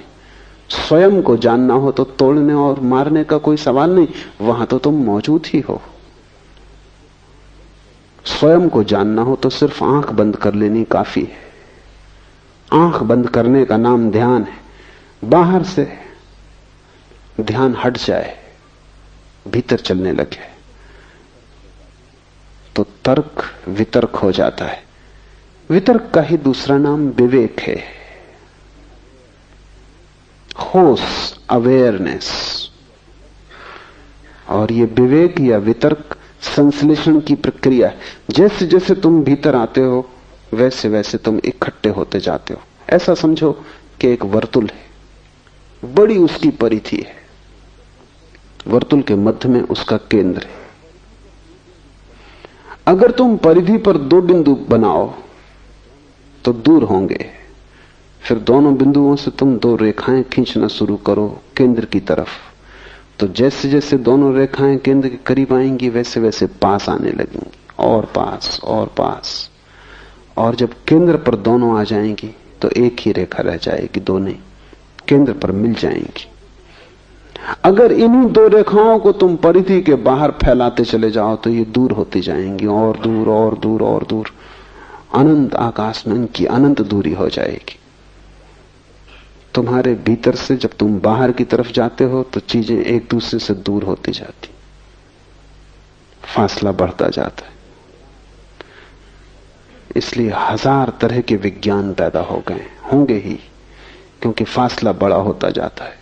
रोज नए विज्ञान पैदा हो रहे हैं, क्योंकि जैसे जैसे हम आगे बढ़ते हैं और फासला हो जाता है। वैज्ञानिक बहुत परेशान है, क्योंकि वे कहते हैं एक विज्ञान की भाषा दूसरे की समझ में नहीं आती, और अब ऐसा एक भी आदमी पृथ्वी पर नहीं जो सभी विज्ञान को समझता हो, जो सभी के बीच कोई संश्लेषण कर ले।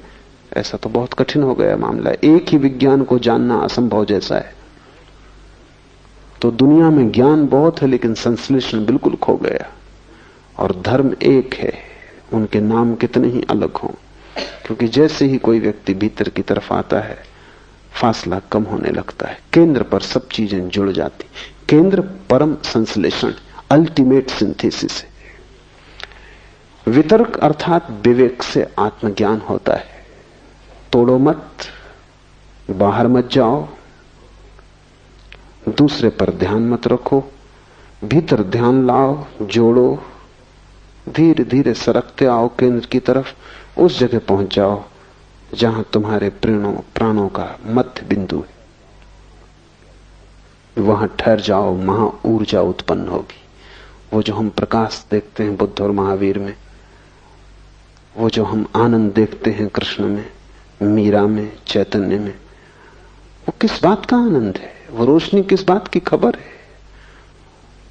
वे उस जगह पहुंच गए जहां अनंत ऊर्जा का स्रोत है। अब वे दरिद्र नहीं है, अब वे दीन नहीं है, अब वे किसी से मांग नहीं रहे हैं, अब वे सम्राट हो गए। उनका सम्राट होना तुम्हारी भी संभावना है, लेकिन एक एक कदम उठाना जरूरी है। विस्मय, स्वामी स्थिति की धारणा, वितर्क से स्वयं तक पहुंचने का उपाय, और चौथा सूत्र है लोकानंदा समाधि सुखम। अस्तित्व का आनंद भोगना समाधि सुख है। और जब तुम स्वयं में पहुंच गए, ठहर गए, तो तुम अस्तित्व की गहनतम स्थिति में आ गए। वहां सघनतम अस्तित्व है, क्योंकि वहीं से सब पैदा हो रहा है। तुम्हारा केंद्र तुम्हारा ही केंद्र नहीं, सारे लोक का केंद्र है। हम परिधि पर ही अलग अलग हैं। मैं और तू का फासला शरीरों का फासला है। जैसे ही हम शरीर को छोड़ते और भीतर हटते हैं, वैसे वैसे फासले कम होने लगते हैं। जिस दिन तुम आत्मा को जानोगे, उसी दिन तुमने परमात्मा को भी जान लिया। जिस दिन तुमने अपनी आत्मा जानी, उसी दिन तुमने समस्त की आत्मा जान ली, क्योंकि वहां केंद्र पर कोई फासला नहीं है। परिधि पर हम में भेद है, वहां भिन्नताएं, केंद्र में हम में कोई भेद नहीं है। वहां हम सब एक अस्तित्व रूप है। शिव कहते हैं उस अस्तित्व को स्वयं में पाकर समाधि का सुख उपलब्ध होता है। समाधि सुखम, इस शब्द को समझ लेना जरूरी है। तुमने बहुत से सुख जाने, कभी भोजन का सुख, कभी स्वास्थ्य का सुख, कभी प्यास लगी तो जल से तृप्ति का सुख, कभी शरीर भोग का सुख, संभोग का सुख। तुमने बहुत सुख जाने, लेकिन इन सुखों के संबंध में एक बात समझ लेनी जरूरी है, और वो ये कि उन सुखों के साथ दुख जुड़ा हुआ है। अगर तुम्हें प्यास ना लगे तो पानी पीने की तृप्ति भी ना होगी। प्यास की पीड़ा तुम झेलने को राजी हो तो पानी पीने का मजा तुम्हें आएगा। दुख पहले और दुख लंबा और सुख क्षण भर, क्योंकि जैसे ही कंठ से पानी उतरा तृप्ति हो गई, फिर दुख, फिर प्यास। भूख न लगे, भूख की पीड़ा न हो तो भोजन की कोई तृप्ति नहीं। इसलिए एक दुनिया में बड़ी दुर्घटना घटती, जिनके पास भूख है उनके पास भोजन नहीं। वे भोजन का मजा ले सकते थे, उन्हें भोजन में सुख आता, क्योंकि वे बड़ा दुख झेल रहे हैं भूख का। और जिनके पास भूख नहीं है उनके पास भोजन है, वे भोजन का सुख ले नहीं पाते, भोजन से दुख ही मिलता उनको उल्टा।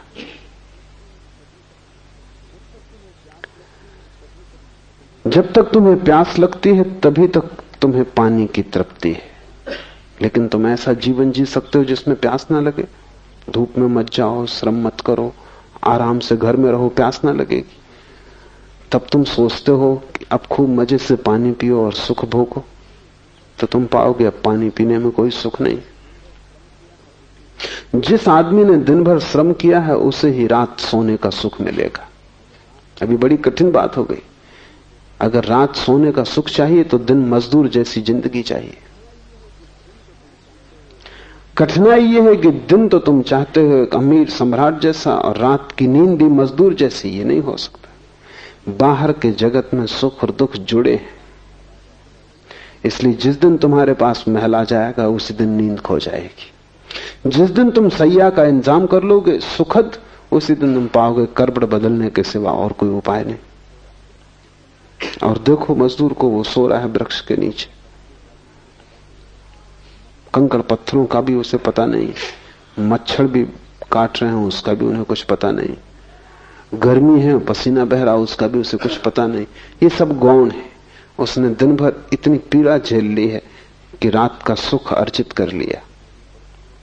दुख की कीमत चुकानी पड़ती है सुख पाने के लिए संसार में। यहां हर सुख के साथ दुख जुड़ा है, और आदमी यही एक मजबूरी में उलझा हुआ है। वो चाहता है सुख बचे और दुख कट जाए। ये नहीं हो सकता।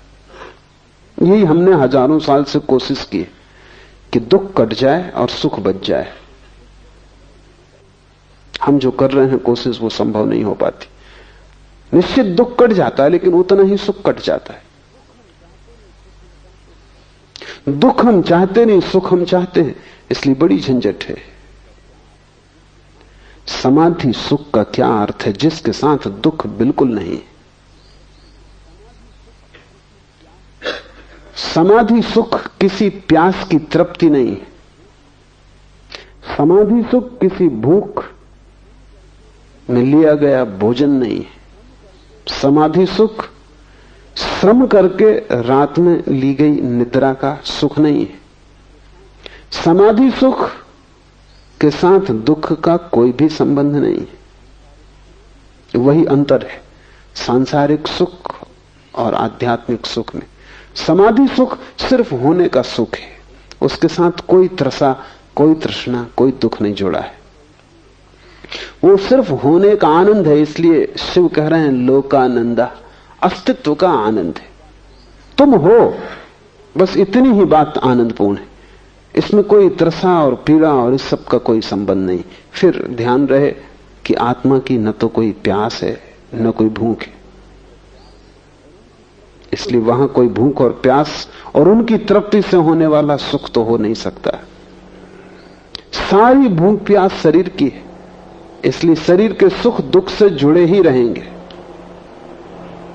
जो आदमी भी शरीर के सुख लेना चाहता है उसे दुखों की तैयारी रखनी चाहिए, और जितनी वो दुख की तैयारी रखेगा उतने ही शरीर के सुख ले सकता है। आत्मा का सुख शुद्धतम सुख है, वहां दुख का कोई उपाय नहीं है, लेकिन वो केंद्र पर घटता है। परिधि पर तो तुम शरीर हो, शरीर परिधि है, वो तुम्हारा घेरा है घर का, वो तुम नहीं हो। वो तुम्हारा बाहरी वर्तुल है, केंद्र पर तुम आत्मा हो। वहां एक नए सुख का आविर्भाव होता है। वो सुख सिर्फ होने का सुख है, सिर्फ होना मात्र। वहां दुख की कोई खाई नहीं है और वहां सुख का कोई शिखर नहीं है। वहां ऊंचाइयां नीचाइयां नहीं है, वहां पाना खोना नहीं है, वहां दिन रात नहीं है, वहां श्रम विश्राम नहीं है। वहां तुम सिर्फ हो, वहां शाश्वत होना है। उस शाश्वत होने की एक दशा है जो बड़ी रसपूर्ण है। उस रस में कभी विघ्न नहीं पड़ता, इसलिए उसे संत सनातन शाश्वत कहते हैं, नित्य कहते हैं। उस रस में कभी भी बाधा नहीं आती। कबीर ने कहा है वहां अमृत रस झरता ही रहता है, एक सा एक रस। यहां भी वर्षा होती है, लेकिन उस वर्षा के लिए गर्मी का होना जरूरी है। जब गर्मी से तुम उत्तप्त हो जाते हो, पृथ्वी दरार पड़ जाती है, सब तरफ वृक्ष चीख पुकार करने लगते हैं, सब तरफ त्राह त्राह मच जाती है गर्मी से, तब वर्षा होती। तुम कहोगे ऐसा बेहुदा नियम क्यों है? ऐसा क्यों नहीं है कि वर्षा हो और त्राही त्राही ना हो? लेकिन तब तुम्हें पूरी व्यवस्था समझनी पड़े, गणित समझना पड़े। ये त्राही त्राही मचे तो ही बादल निर्मित होते। जब भयंकर धूप पड़ती है तो पानी भाप बनता है। जब पानी भाप न बने तो वर्षा नहीं हो सकती। तो जब पानी भाप बन जाएगा, आकाश में बादल सघन होंगे, और जब बादल इतने सघन हो जाएंगे कि उनको बरसना ही पड़ेगा, तभी वर्षा होगी। तो वर्षा के पहले भयंकर गर्मी जरूरी है। आत्मा के जगत में विपरीतता नहीं है, वहां द्वंद्व नहीं है, इसलिए हम उसे निर्द्वंद, अद्वैत इन शब्दों से पुकारते हैं। वहां एक है, वहां दो नहीं है। पर तब तुम्हें समझना बहुत कठिन हो जाएगा वहां किस तरह का सुख होगा, क्योंकि ऐसा तो तुम्हें कोई सुख पता नहीं जिसके साथ दुख ना जुड़ा हो। कोई पूछ रहा था सिगमंड फ्रायड से कि विक्षिप्तता की क्या परिभाषा है और विक्षिप्तता तक लोग कैसे पहुंच जाते हैं। सिगमंड फ्रायड ने बड़ा अद्भुत उत्तर दिया। उसने कहा विक्षिप्तता और सफलता इनकी एक ही परिभाषा है, और जो ढंग सफलता तक पहुंचने का है वही ढंग विक्षिप्तता तक पहुंचने का है। क्योंकि जब तुम सफल होना चाहते हो तो तुम तन जाते हो, जब तुम सफल होना चाहते हो तो तुम लड़ते हो, जब तुम सफल होना चाहते हो तो तुम्हारे रात दिन चिंता से भर जाते, जब तुम सफल होना चाहते हो तो प्रतिपल तुम भयभीत होते हो कि पता नहीं जीत पाओ न जीत पाओ। तुम अकेले ही नहीं हो सब सफलता के लिए, करोड़ों प्रतिद्वंदी। तब तुम्हारी रात दिन चिंता, पीड़ा, तनाव, तुम कपते ही रहते हो, पता नहीं क्या होगा क्या नहीं होगा। और यही तो पागल होने का भी रास्ता है। तो जिनको तुम सफल कहते हो, अगर तुम उन्हें बहुत गौर से देखो, तुम उन्हीं तनाव की और बेचैनी की अवस्थाओं में पाओगे जिनमें तुम पागलों को पाते हो। ऐसा हुआ कि जब रूस में खुर्शीव प्रधानमंत्री था तो एक पागलखाना देखने गया। कुछ जरूरी बात उसे याद आ गई तो उसने अपने सेक्रेटरी को फोन करना चाहा, लेकिन बड़ी मुश्किल थी। वो लड़की जो ऑपरेटर होगी बीच में, उनको ध्यान ही नहीं दे रही थी। ध्यान न देने का कारण भी था जो पीछे साफ हुआ। खुर्शीव ने बार बार उससे कहा कि शीघ्र नंबर दो। उस लड़की कोई फिक्र ही नहीं की। तो खुर्शीव ने कहा, लड़की तू समझती मैं कौन हूं? जो कि सदा ही सफल पद पर, धन पर पहुंचे आदमी की धारणा भीतर वो पूरे वक्त 24 घंटे कहता रहता, पता है मैं कौन हूं। चाहे बोले ना बोले, भीतर वो यही बोलता रहता, पता है मैं कौन हूं। क्योंकि इसी के लिए तो सारा गंवाया है, इसी पता करवाने के लिए। आखिर नहीं रहा गया। उसने कहा, लड़की तुझे पता है मैं कौन हूं? मैं खुर्शीव बोल रहा हूं, प्रधानमंत्री। उस लड़की ने कहा, मुझे पता नहीं कि आप कौन है, लेकिन मुझे पता है कि आप कहां से बोल रहे हैं, पागल खाने से।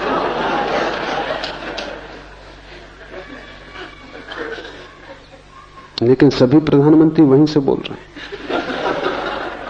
और कोई जगह है भी नहीं जहां से वो बोले। खुर्शीव एक बार लंदन आया। किसी ने उसे बहुमूल्य कपड़ा भेंट किया था। कपड़ा इतना कीमती था कि वो चाहता था दुनिया का श्रेष्ठ से श्रेष्ठ दर्जी उसे बनाए। मास्को में भी उसने पूछवाया, जो अच्छे से अच्छा दर्जी था। वो चाहता था एक कोट भी बन जाए, एक बंडी भी बन जाए, एक पैंट भी बन जाए। तो उस दर्जी ने कहा कि मुश्किल, 3 चीजें मुश्किल, 2 कोई भी बन सकती। कपड़ा इतना कीमती था कि वो चाहता था पूरा सूट ही बने। तो वो लंदन ले आया। लंदन के दर्जी ने उसको देखा तो उसने कहा कि ठीक है, एक पैंट, एक कोट, एक बंडी तो बन ही सकती, कुछ कपड़ा भी बचेगा, आपके बच्चे के लिए भी बन सकता। तो खुर्शीव बहुत हैरान हुआ। उसने कहा, क्या? और मैंने अपने दर्जी को पूछा मास्को में। हद कर दी उस बेईमान ने। वो कह रहा था कि इसमें बस 2 ही चीजें बन सकती। तो लंदन के दर्जी ने कहा, आप उस पर नाराज ना हो, मास्को में आप बहुत बड़े आदमी, ज्यादा कपड़ा लगेगा, लंदन में आप ना कुछ।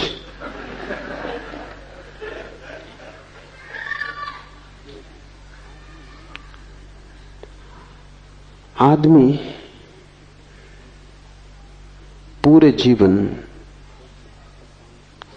जिन जिन सुखों की खोज में, सफलताओं की, महत्वाकांक्षाओं की खोज में होता है, उनके साथ साथ उतने दुख झेलने की तैयारी में से गुजरना पड़ता है, और वो दुख तोड़ जाते हैं। इसके पहले कि तुम सफल हो, तुम करीब करीब असफल हो जाते हो। संसार में सफल कोई होता ही नहीं, क्योंकि यहां सफलता की कीमत में इतनी गहरी विक्षिप्तता झेलनी पड़ती है, इतना पागलपन झेलना पड़ता है। जब तक सफलता हाथ में आती है, हाथ में आने योग्य नहीं रह जाती।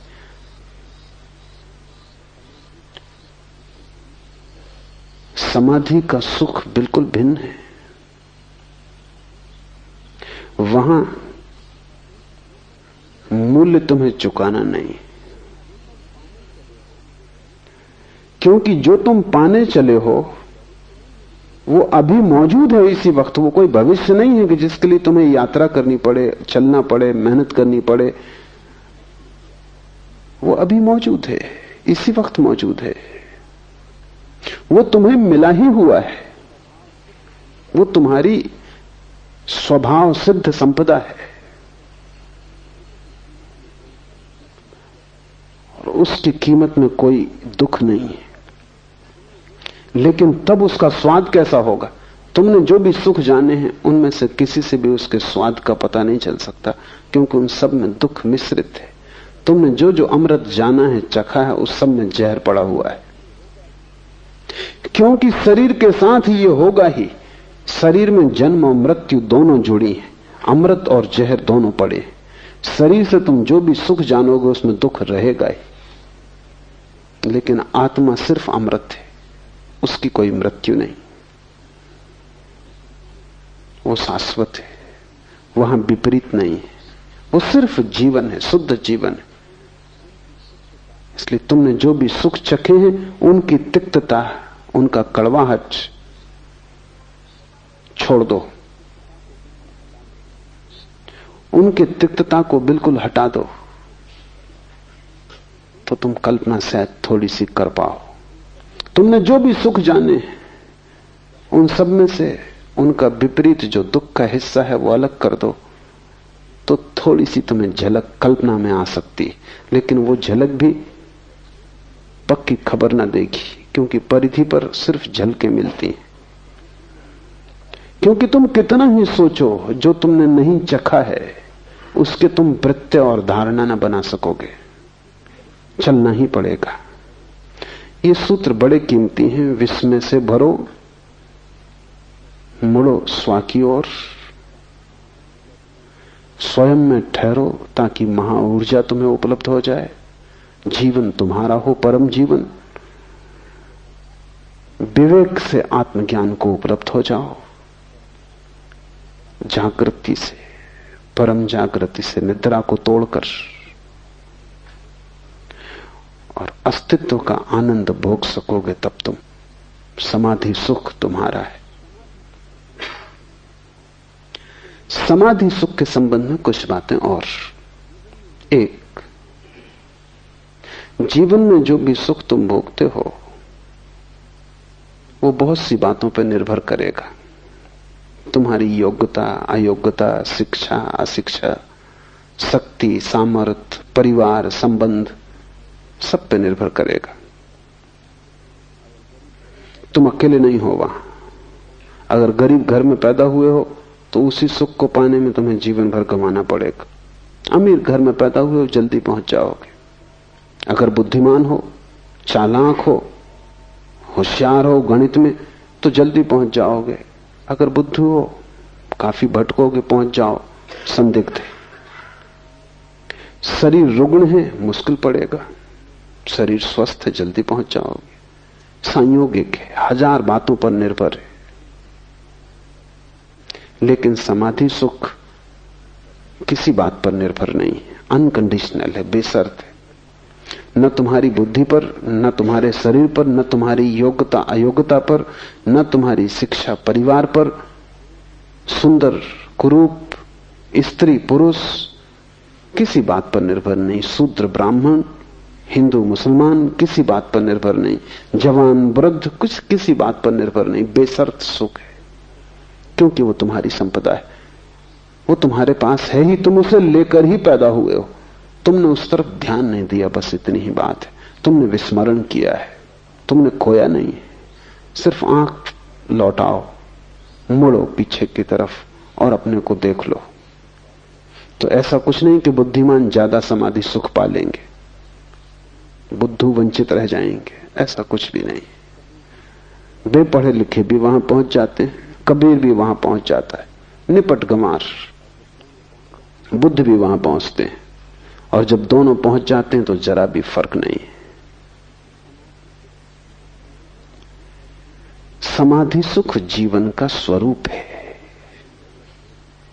तुम्हारी बाहरी परिधि काली है या गोरी, स्वस्थ या सुंदर, रुग्ण गैर रुग्ण, तुम्हारी बुद्धि में बहुत से शब्द भरे हैं कि थोड़े, शास्त्र तुमने ज्यादा जाने की कम, इस सब से कोई भी संबंध नहीं। तुम्हारा होना पर्याप्त है, तुम हो, इतना काफी है। इसलिए समस्त ध्यान शुद्ध होने की खोज है। जहां तुम शरीर को भी भूल जाओगे, मन को भी भूल जाओगे, वहीं तुम्हें आत्मा का समाधि सुख, अस्तित्व का आनंद उपलब्ध होना शुरू हो जाएगा। किसी भांति बस इतना ही करो कि थोड़ी देर को शरीर तुम्हें स्मरण न रहे, मन स्मरण न रहे। जैसे ही शरीर और मन का विस्मरण होगा, आत्मा का स्मरण होगा। जब तक तुम्हें शरीर और मन का स्मरण रहेगा, आत्मा का स्मरण न रहेगा। क्योंकि शरीर और मन बाहर, आत्मा भीतर, तुम दोनों की तरफ एक साथ न देख सकोगे, एक की तरफ ही देख सकोगे। इस समाधि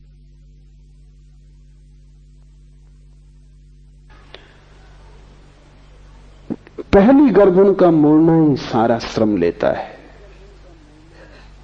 एक बार कुंजी हाथ में आ गई, फिर तुम मालिक हो। फिर जब चाहा तब तुम मजे से संसार में घूमो। तुम्हारे समाधि सुख को कोई छीन ना सकेगा। तुम दुकान पर बैठो, तुम समाधि सुख में रहोगे। तुम बाजार में रहो, तुम समाधि सुख में रहोगे।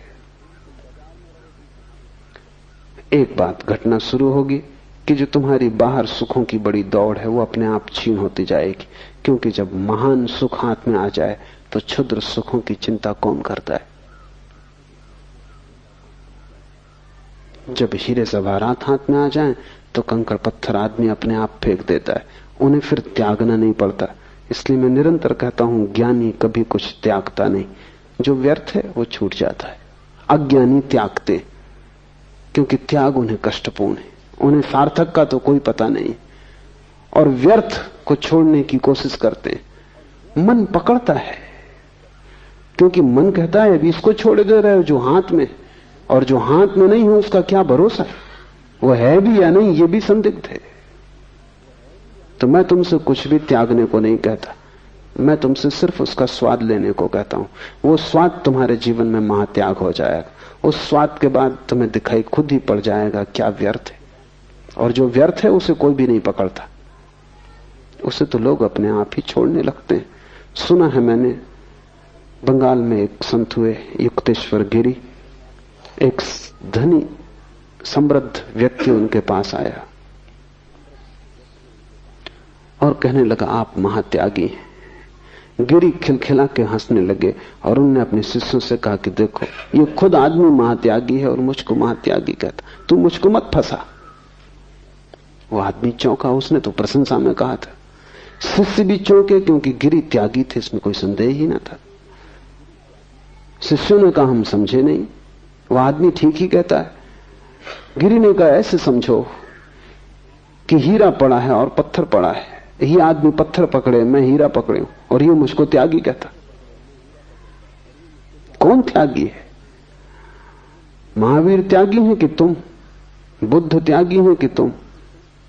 तुम ही त्यागी हो, क्योंकि कचरे को पकड़े हो, समाधि सुख को छोड़ रहे हो, और व्यर्थ क्षुद्र परिधि पर घटने वाली दुख मिश्रित घटनाएं, जहां कुछ भी शुद्ध नहीं है, जहां सभी अशुद्ध है, जहां सभी बासा है, उच्छिष्ट है, उसे तुम पकड़े बैठे हो। संसारी महात्यागी है,